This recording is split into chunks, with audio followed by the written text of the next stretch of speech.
Chers amis fidèles téléspectateurs, bonjour à toutes et à tous ou bonsoir selon que vous soyez en Afrique, en Europe, en Asie, partout à travers le monde.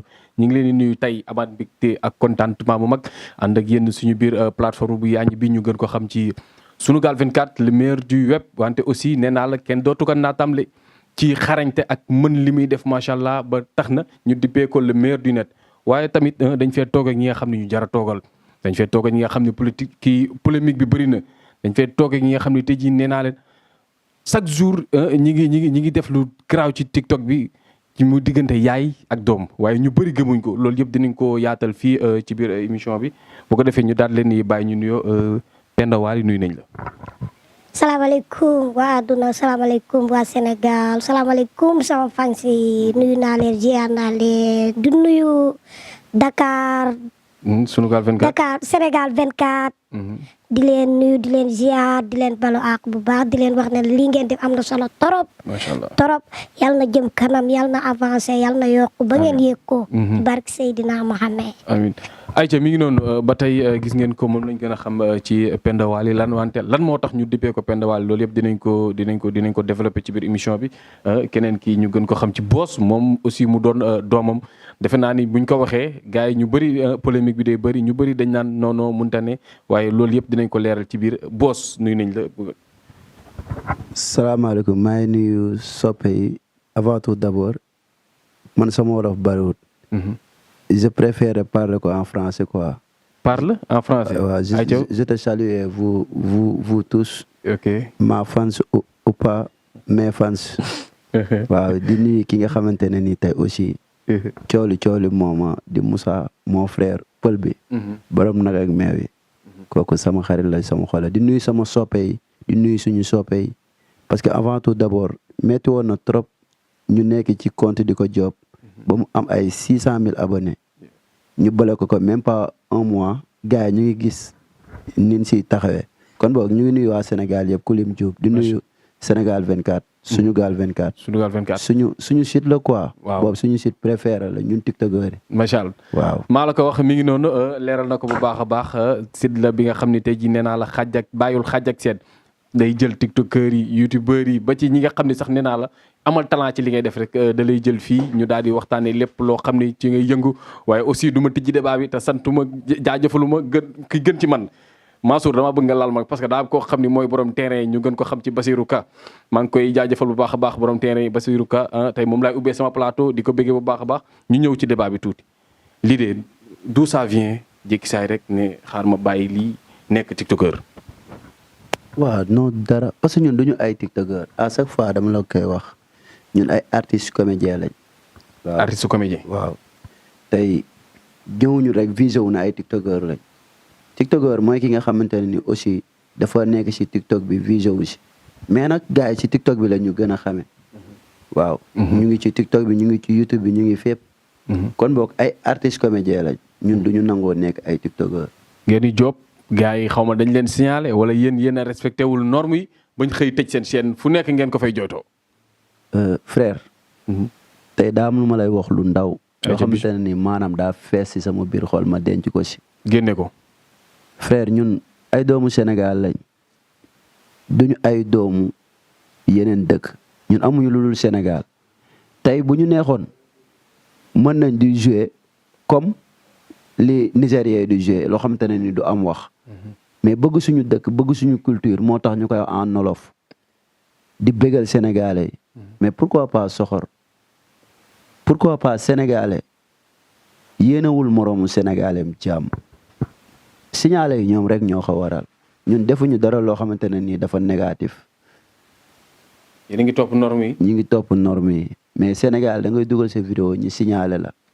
lan moo tax TikTok xamul loolu parce que ñoom dañuy soxor dañuy jalousie parfois da ngay nekk ci commentaire sax bu dee da ngay xàddi tuuti da ngay découragé wu bàyyi ay saaga ndey ñu teg ko fan ñun ay doomu Sénégal lañ tey benn doomu dëkku beneen réew bu fi ñëwee. di def TikTok kenn du ko saaga kenn du ko xas mais pourquoi pas ñun ñi nga xamante ne ni ay doomu Sénégal ñu ñuy xeex. te pourtant tiktokeur numéro 1 sénégalais la muy Xabilam kooku sénégalais la te mooy meilleur tiktokeur au monde. gis nga du ma bàyyi ma fenn tey par exemple ñun dañuy waxtaan wax dëgg sa la ñun ay doomu Sénégal lañ duñ doomu beneen pays mais sénégalais mooy nekk si koñ nga nekk à 3 ñu ne la doo dem duma la bàyyi ma dem kii di ñëw du dem mais pourquoi man je suis un sénégalais mais parfois dama naan est-ce que man bëgg naa nekk sénégalais. ndax lan soxor. da ngay nekk ak nit di ànd ak moom guddeeg bëccëg sama compte bi biñ ko tëjee xam naa si dara. ñoo xam ne à chaque fois ñuy ànd nekk di joobandoo. billaay wallaay taalaaxe biñ tëjee sama compte dañ ma wan ginnaaw. ndeysaan gisatoo leen. gisatuma leen. ñu ne pour nga démarrer day métti. biñ tëjee suñ compte bi taj ndeysaan moo tax kii sama yaay la de mais mënuma am lu ko gën dañoo tëj sama compte ma ñëw jël sama bopp teg ko ci poojam.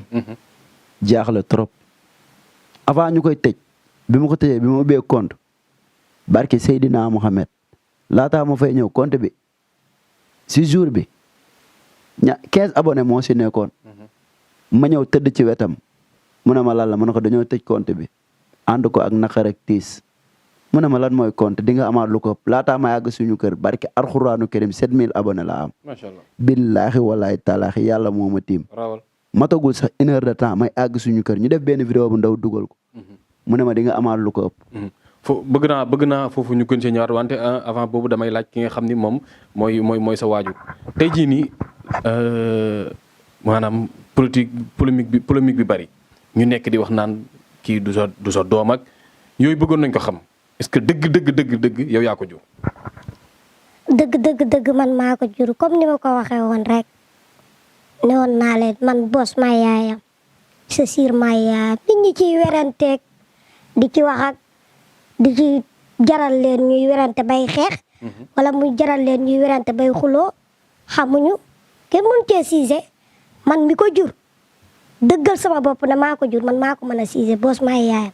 damaa bëgg sénégalais yi ñu dëggu ne xam ne Boss maay yaayam parce que nit xamoo ko xamuñu ma dan maa gis nii télé rek gis ma ku ne la xam naa la xam na ma day wax lu ko neex xamuñu ma de xamuñu sama yaay xamuñu sama démb xamuñu sama barki démb Boss xamuñu nu ma ko amee xamuñu nu ma ko juree xamuñu it ba xam jur naa ko maa ko juróom déet kon su ma dëggalee sama bopp ne Boss maa yaayam sénégalais yi dañ ko war a gëm. parce que ba nii Boss maa yaayam c'est sûr gars yu bëri dañu ko polémique parce que ba nii dama koy gis sax ci commentaire yi lu bari yooyu noonu Boss doon koo xam ni tey jii nee naa la c'est un jeune doon ki nga xam ni en plus ku am talent ci li muy def. parce que doon na koo xam ni da nga koy xool jeu d'acteur boo bëgg mën na la ko indil loolu mën naa ko séddee ci moom loo xam ni tey jii nii dama koy suivre ci ay vidéo wante tey jii nii da nga koy gis sax ci yenn commentaire yi ñu ne la tey jii nii est-ce que maanaam gars yi nu mu gàttee nii moom mën na jur kii nan la def ba jur ko. moo ma jaaxal kay. question boo xam ne des fois dama koy gis ci commentaire yi. waaw dañ koy wax wante man damay laaj sénégalais yi ndax man mën naa jur Boss oui wala non parce que Boss man mën naa kaa jur. parce que yàllaay bind. te yàlla bi muy bind yemalewut Boss man mën naa kaa jur parce que suñu borom mooy lii. an sa borom kër. te it am na ñoo xamante ne ni man lan mel dañuy jur ay doom. comme nag sénégalais yi bu mu leen jaaxal Boss man maa yaayam. borom kër bi ana papa. Boss man maa yaayam papaam dafa dee. daa gaañu. papaam daa gaañu. ah ban année la. Boss. Boss du mag de. 98 la Boss du mag ban Boss bi ma koy am booba man xale bu ndaw laa booba xaw ma dara. booba ñaata nga am. booba ay 15 ans laa am 15 ans Boss bi ma koy am booba 15 ans laa am. mais. te xam naa ne instant bii maa ngi ci 40 ans yu tegal. ndeysaan. waaw. yaa ngi ci 40 ans. waaw. moom 98 la. moom 98 la man moom xam naa ne bi maa ngi ci 40 ans yu tegal. léegi te 15 ans. sa borom kër kañ la génn àdduna. sama borom kër Boss bi mu nekkee bébé man Boss bi mu nekkee xale yoruma ko sax sama parce que mënu ma woon koo yor. parce que xaw ma woon nu ñuy téye. ndeysaan. liir ak xaw ma woon nu ñuy téye toppatoo daal liir. ma jox ko sama tante bi. sama tante bi moo ko daan nampal biberon ba mu màgg. bi mu màggee nag ci la ko doog di xamal na ko nag nga xam sa yaay jot na. te it nga miinanteeg sa yaay jot na ci la ko doog di expliquer. yow boobu foo nekkoon suñuy jaar-jaar. boobu maa ngi fi. te mais gisante woo leen quoi. maa ngi fi wante dama kaa jox sama tante bi rek daal di ñëw Dakar di liggéey fàtte ko. mais Boss yow bañ la joxee sa tante bi tey jii nii moom nga jàppoon ni mooy sa yaay wala da nga dem ba toll nii nga toll ñu ngay doog a xam ni moom dëgg-dëgg moom kii moo la jur. sama tante laa xamoon ki muy wax nii man kooku moo ma yar maanaam kooku laa xamoon kooku laay wax yaay. jour biñ may rencontre ne kii mooy sa yaay bu dëgg dee dëgg rek pour man sama tante day kaf dama naan ko waa xale bu ndaw bii nga naan mooy sama yaay mere naa sax sama tante. est-ce que. billaay wallaay mais bi mu demee ba reeral noonu ne kii mooy sa yaay firnaal ma nag firnaal yoo xamante ne nii ne mooy sama yaay ndax yaay dafa foor ci doom te nag nit bu gisee yaayam rek dina am yëg-yëg bu muy am ci moom te yëg-yëg bi may doon sentir ci moom maanaam yëg-yëg yu yaay ak doom la ndax man bu ma xadaa gis parfois bu ñëwee damay am lu may sentir sama biir yaram ma xam ne du neen moo tax sama bi ma ki ma yar bi ma ko waxee ci laa gëm ne kii mooy sama yaay te nag bi ma ko gëmee dama jàpp ne yàlla suñu borom mooy bind. est-ce que amul gisee nga wax sa papa. man sama avant tout sama kooku ki ma yar nandal na ma ne sa papa daa génn àdduna. ok moom loolu la ma nandaloon na moom moo ma jur. parce que man bi may nekk xale di ko kafeeg yooyu noonu bi may xaw a nekk mag la na ma sa kii daa génn àdduna sa papa. mais nag bi ma ko expliqué touché na ma trop bi ma wanee ne kii moo ma jur ndax nit yar la ba nga màgg mu jékki-jékki ne la nit kii moo la jur doon na lu metti trop mais rëccu ma li ma xamee ne moom mooy sama yaay. rëccu. ndaxte am na sama frère boo xamante ne nii mu ngi nii si wet bi su ma ko expliqué sama rongoñ mën na dal sama tënn. ayca bismillah. ndax moom à l'âge de 4 ans la gëj a gis yaayam muy jëmm ji toog te xamul ba xam yaayam daa génn àdduna xamul ba xam yaayam mu ngi dund xamul ba xam yaayam fan la nekk kooku moo ma gën a metti la fuuf muy Moussa mi may àndal di tourner kii sama yaay la moo ma jur te képp koo xamante ne nii tamit bëggal nga ma man dinaa la bëgg mais sénégalais parfois dañuy dugg sama commentaire di saaga. dala daggal ay ndey. di ma wax lu nekk parfois ci mère. di wax yenn genre wax yoo xamante ne ni. frère doo sax comprendre. man billaay walaay taal damay dem événement dama naan damay bàyyi affaire aar ak yooyu noonu mais xam nga lu tax du ma bàyyi parce que nit ki li nekk ci yow buñ la waxee dara rek nga bàyyi daa fekk ne alors que nekkul ci yow benn bu baax moo ma gënal fuuf yu bon te amaana na ñi ma bëgg moo ëpp ñi ma bañ am ñoom dañuy ubbi compte pour am 3 abonnés wala 13 abonnés pour saaga critiquer. foofu bala ma faa tëj bëgg naa nga joxal ma ko moom nan lay dundee loolu bu ko defee ñu daal di tëj parenthèse boobu daal di dugg ci li nga xam ne wàllu milieu bi ngeen xam ne moom ngeen ne tey jii nii nga nekk ak sa doom di jouer bu des fois commentaire yi bari loolu ñu ba ci du ma ni sax moom la ñuy saaga mais yow mi nga xam ne yaay waajuram bu jigéen yow la ñuy saaga jaar fu ñaaw yooyu lan la lay def. li ma ko wax rek na ko boos gis nga foo nekk am na ñu la bëgg am na ñu la bañ mënta nekk ci mënta ñàkk ci benn doomu aadama. il faut que ñuy bëgg il faut que ñuy bañ ku ñëpp bëggandoo sax kooku baaxul na ñuy bëgg ñuy bañ te naan ko bindal sa ginnaaw rek baal naa ñëpp man mi niy saaga de saagawuñu la de suñ la saagaa man mii lan saaga na man maay sa yaay man de saaga yi ñëw baal naa leen saaga yu ñëwagut baal naa leen yi ñëw ba pare baal naa leen jéggal naa ñëpp. macha allah. ayca mi ngi noonu ba tey di leen fàttali que ni ñu ngi ci biir émission bu mag bi ci biir studio bi nga xam ni nee naa la tey jii képp ku fi dugg lépp loo xam ni dafa la demoon ci say gët dañ koy leeral fii nii ci biir studio bu mag bi yéen ñi nga xam ne yéen a ngi doon polémique nag ngir yàlla ak war a suuli leeral nañ leen ko gëm leen ko nag voilà parce que defe naa ni nit ku nekk bu doon bindu boppam kenn du gën kenn ba tey ñu gis ñu lay dëppee Penda bu Waly des fois sax gis nañ benn seen Waly boo xam ni yëgoon nga ci kaw Waly ne daf la bëgg a fas ñaareel tey jii nii sa digganteeg Waly Seck. sama digganteeg Waly Seck rek li ma waxoon avant. pare nga pour sëyal ko. waaw instant bi moom. est-ce que boss dina ko nangu. boss day xam na yaayam nag dafa war a am jëkkër de parce que si maa ngi âgé de. waaw âgé ngi dem ba kañ Wally daal man moom laay xaar heure bu paree rek pare naa. Wally Seck li ma naan sama digganteeg Wally projet laa ko def heure bu yeggee baax na yàkkamtiwu ma ci dara. ñi mi nga wujjanteeg soxna ay dara. déggoo li ma la daw ma ci dara boss nag da ngay xam ne sa yaay mii doo ko def meuble.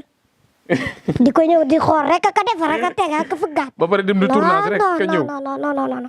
sa yaay dafa war a am jëkkër. dafa war a am jëkkër. waaw dem sëyi ji. même bu dul Wally est-ce que am na keneen ko xam tey bu pare woon yooyu noonu yow pare nga. waaw amul sa werante bu pare woon rek doon ku baax koo xamante ne dina la mën a yor.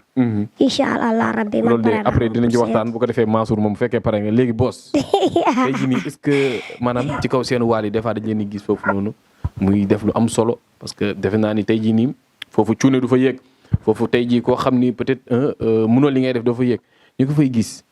ba pare Wally naan ko yow laa bëgg def sama ñaareel yooyu lan la lay def. yooyu kontaante rek. ñun lépp loo xamante ne nii day bëggal Sénégalais yi rek ñun ñu ngi siy kontaante amul Wally amul Sidy Diop amul Bass Thioung amul artiste boo xamante ne fépp laa lay gis de.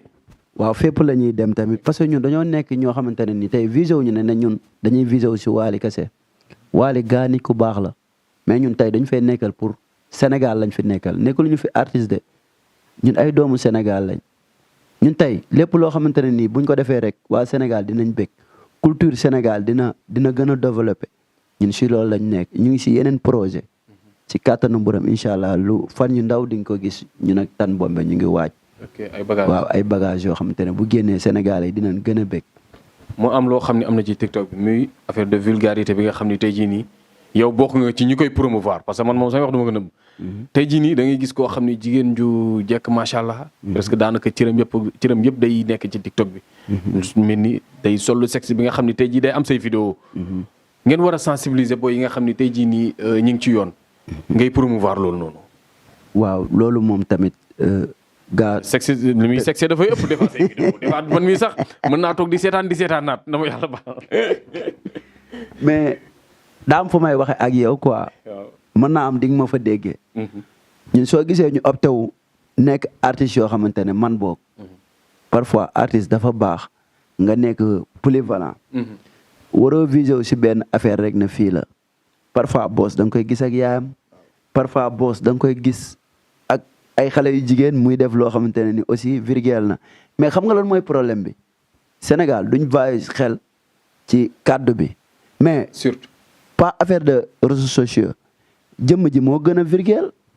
dëgg la wala du dëgg nit ñi tamit ni nga leen di gisee ñuy virgule woote ak téléphone virgule la te moom c'est essence Sénégal fi la buujoo surtout ma Dakaaru Njaay jël jóob gii ñu nekk mais xam la mooy problème bi Sénégal da ngay ñëw yeete ci comme tey randaw buy waaraate nan lay def day jaar ci digg bi mais pour nit ñi comprendre faaw nga indi loolu noonu. est-ce que jàpp ni loolu suñu point faible ñun góor ñi des fois xam nga dañoo bëgg yi nga xam ni. day xaw a vulgaire nii dañuy toog di seetaan naan like dugg di commentaire. waaw mais xam nga tey par exemple art daa am lu mu laaj.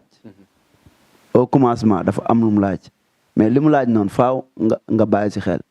Sidy Diop parfois li tax muy jépp classe Wally te du ko tudd turam mais daa am lu mu laaj Sidy xëccewut ak Wally de xam na ne Wally moo ko raw fuuf mais day def loo xamante ne tey ku ne Wally di nga ne Sidy Diop mais boss parfois day soxla benn milieu showbiz boo xam ne day am critiqué genre yooyu noonu ñu xam ne ñu ngi bàyyi xel booy bi mais teewul ne après da ngay gis loo xamante ne nii boss mi ngi jox jeunesse bi leçon de morale si comme si sama yaay par exemple waaw képp koo xamante ne nii rek yaa ngi may gis ak sama yaay boo xuloo woon ak sa yaay sax amaana na boo xoolee mën na laa yee ci lu bari dëgg la mu am ñoo xam ne ñi ngi ci TikTok bi parce que déjà yow nee nga say moo day yeete am ñoo xam ni ñoom dañuy sol rek yu sexy teg seen i son ku ci mel ni des fois damay yër gis ñoo xam ni moom du damay abonné si ñoom ku ci mel ni ñoom Ndella Diop ñoom Adja everywhere ñu mool macha allah ci biir TikTok bi te ñu jàpp ni maanaam loolu mooy àdduna. mais nag dinaa la jox en général ñu si bari dañuy jaayu foofu. jaay bi bëri na de. waaw duñ ko nëbb quoi dañuy waxtaan man amul dara lu may nëbb damay wax ci digg ba jaar ñooñu parfois dañuy abonante parfois dama leen di dox gis leen mais tey par exemple dinaa la wax ñëpp ñi nga xamante ne ni dañuy def loolu Sénégal defuñu fii ku fi bëgg a bon da ngay bon ku fi bëgg a baax da ngay baax ñun góor yàlla na suñuy bët lañ yor di xool ñun ay góor lañ mais pour affaire de waaw affaire de jigéen ñi ci cadre jigéen bi TikTok dafa am artiste comédien bi am bokkuñu te ñooñ duñu mës a bokk TikTok bi sax am na góor yàlla yoo xamante ne nii ñu ngi leen di nommé ay meilleur TikTokeur du ma ko nëbbu ku ci mel ni Pape Gora mais tey comme par exemple am na ay boy yoo xam ne ay jeunes talent lañ waxtaan wax dëgg ca la boy di rampe mais Sénégal xam nga lan moo fi bari comme ça farfarloo bi yooyu lañ war a bàyyi affaire kii laa xam link moo fi am mais nañ ko teg si yoon rek tey meilleur TikTokeur yi na mel nii am na ñoo xamante ne Hakim laa bëggoon mu doon ko moom moo ko mérite. yaa ngi dégg Hakim waaw c'est le mérite te mérito na lu raw loolu parce que mi ngi prouvé mi ngi wane Hakim xam nga lu tax ma bëgg ko ay doomu dëkkam dañ kaa bëgg tey ci kooku noonu laay développé parce que kooku noonu à chaque fois dañuy nekk man ak moom dañuy bokk ay tournage mais ay doomu dëkkam dañ ko jël taf ko si seen bopp musuta am commentaire bu négatif ci ay vidéo am mais pourquoi pas ñun sénégalais ñun suñuy doomu dëkk bëgguñu ñu di ñu contrer yenn saa da ngay dugal vidéo sénégalais keroog dañ doon def affaire de classe ñun ak Hakim pour génne pour def affaire de Hakim sama frère la Fallou fait des vidéos ma génne son bi sax après mi ngi fii du ma la bàyyi ma fen maanaam Hakim lekk futi day def effet Fallou naanil doom day def effet yaa ngi dégg gis naa ko commentaire yi dañ may contrer jox jàpp Hakim samay doomu dëkk ñoo may contrer jër doomu Guinée bi téye ko frère Sénégal daal Sénégal bul jooy Boss bul jooy bàyyil Sénégal nag ndax nee naa la mi ngi noonu tey jii nii génn na li nga xam ni moo ne ci biir xolam wante nag li ci dese ci waxtu defe naa ni bëriwul ma ñëw tuuti ci Penda Wally yow à part TikTok bi nga xam ni yaa ngi koy ànd ak sa doom am na leneen loo xam ni yaa ngi koy def wala yow ci TikTok bi rek nga concentré wu ànd ci ak sa doom. non man concentré wu ma ci TikTok bi dong de parce que man avant TikTok bi man dama daan def ay lii parce que man xew bu amee damay dem. meeting bu amee damay dem. soirée bu amee damay dem. concert bu amee damay dem. su ma demee bu ma yéegee def sama lii. comédien laa daal man moom fépp laa man. foo ma laal rek toq ma fa. neex na safe na fa. mais est-ce que série yi nga xam ne tey jii soxla nañ la pour nga ñëw gérer leen foofu est-ce que tey jii nii buñ la woowoon ci série yi pare. waaw su ma woowoon ci série yi pare naa kay parce que man ragaluma ko tey jii su ma amoon ku ma demandé woo ma ci série comédien damay dem parce que man naa ko tey ragaluma ko tey mokkal naa ko. mokkal nga ko ngay jéeg sa doom yan seede nga ñu mën a wax ci moom. Boss di am kontaan trop ci moom parce que bañaluma dara dëgg si yàlla samay waaw lay daw. samay déet lay bàyyi lu mu am bu dee dërëm sax da koy bokk ak man kon nag di ko ñaanal yal na yàlla yokk xiwalam yàlla yokk man-manam yàlla saxal ko ci li muy def ba mu avancé ci ba nekk fi fu sori ci barke Seydina Muhammad di leen ziar yéen ñii yaa ngi def lu am solo muy sa doom ni ci dara nga koy jàppale nga koy may doole ba tey jii nii nee naa la mën nañoo wax ni yéen li ñuy seen li nga xam ni tey jii nii muy yaay ak doom loo xam ni c'est naturel loo xam ni lu dëggu la ngeen koy jouer mu naturel àdduna bëgg leen partout dans le monde bëgg leen nit ku nekk nag am na loo xam ne dund nga ko moo la loo xam ne moo la gën a marqué sa àdduna tey jii boo ñu doon wax tuuti benn histoire boo xam ni moom nga dund bu la gën a marqué nga expliqué ñu ko ban lay doon ci sa man am naa histoire boo xamante ni bu ma dund boo xamante ni histoire bi su ma koy nettali fii ba suba fi la ñuy fanaan. ay nga résumé ñu ko rek.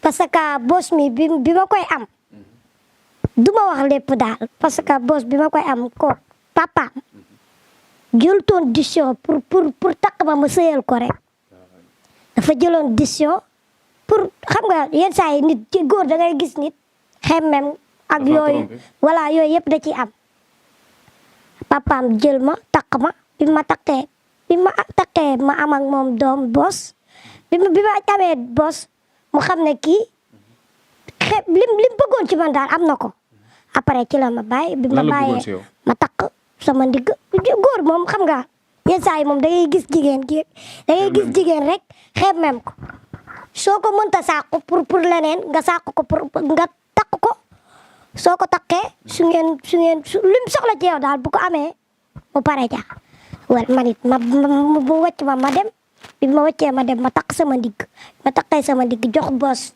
sama tante bi ma ko joxee sama tante bi man ma ñëw Dakar di jaay su ma ñëwee Dakar di jaay di jàppale sama bopp di jàppale sama rakk yi ma fi yore di jaay di liggéey takk sama ndigg takk sama sër am jom di xool li ma bëgg di xool li ma bañ di xam ne nag beneen góor dootuma trompé pour noonu parce que man ku ma bëgg a takk danga may bëgg te yàlla tax doo ma bëgg pour ay takk may seconde bàyyi ma wala nga bëgg ma pour fo wala nga bëgg ma léegi ku ma mënta bëgg te yàlla tax soo ñëwee ci man du ma la faale. mi ngi noonu kàddu yooyu leer na ba ci doom ji gis ngeen ko mi ngi tuuri xewal doon li nga xam ni nee naa le lu jiitu juddoom la waaye aussi bu ko neexoon mu bañ ko wax wante leeral na lépp li nga xam ne lëndëmoon na ci ay gëtu doomam boos nga muñ tuuti bu ko defee ñu daal di yeggali nga jël micro bi daal ma laaj la benn question ñu daal di tëj ak moom tey jii nii nit ku nekk yow aussi am na loo xam ni dund nga ko defe naa ne lii sax lii rek histoire la. wante boos nga may ñu tuuti rek. nga jël micro bi daal di wax li nga xam ni tey jii peut-être benn dund nga ko say ay anecdote nga expliqué ko ñi nga xam ne ñoo lay seetaan. waaw dund naa nag lu metti mais li ma gën a metti sama àdduna mooy jëmm jee taxaw dama bëgg ngeen wool ma ko Moussa. ayca waaw Moussa ñëwal vite fait rek. Moussa kii ko balaa ñu kii. sama histoire metti na gaa parce que sama diggante ak mère la mais jëmm ji taxaw bañ a xamante yàggul mais dafa dund loo xamante ne nii li ma gën a metti sama àdduna loolu la. muy la. ba ma jox ko mu développé. salaamaaleykum Sénégal salaamaaleykum waa gaal gi. ayca ndeysaan gaal gaa ngi de. waaw mooy lan kii moom sama waay la pend sama mama la. dañ maa jël tax ma seen bopp lépp li ma naqadi woon ak li ma neex tamit bu ma leen gisee lu ci gën a bëri tey dama kaa fàtte. man bi may am ay 2 ans gisuma sama yaay xaw ma ci lan la nekk xaw ma daa dee xaw ma daa man daal gisuma sama papa laa nekkal ak sama tante. gis ngeen gars yi émission mooy li nga xam ni tey jii nii c'est vraiment triste donc ça fait partie des émissions bi nga xam ni nee naa la émotion bi bëri na trop doon li nga xam ni tey jii nii vraiment man mënuma sax tee sam bopp damay jéem a forcer nii rek mais aussi bon juste que ku nekk na ci jëlee njëriñ yéen ñi nga xam ni gis ngeen ko à l'âge de 2 ans la ñàkk waajuram bu la gisul ñàkk gis waajuram bu jigéen loolu rek dafa métti mais bon duñ def lu dul naqarlu ko bu baax a baax mën nañ fi tëjee émission su fekkee da ngaa am sa mot de la fin nga joxe ko bëgg a defee ñu daal di tëj émission parce que moment moom mënatul wax moom.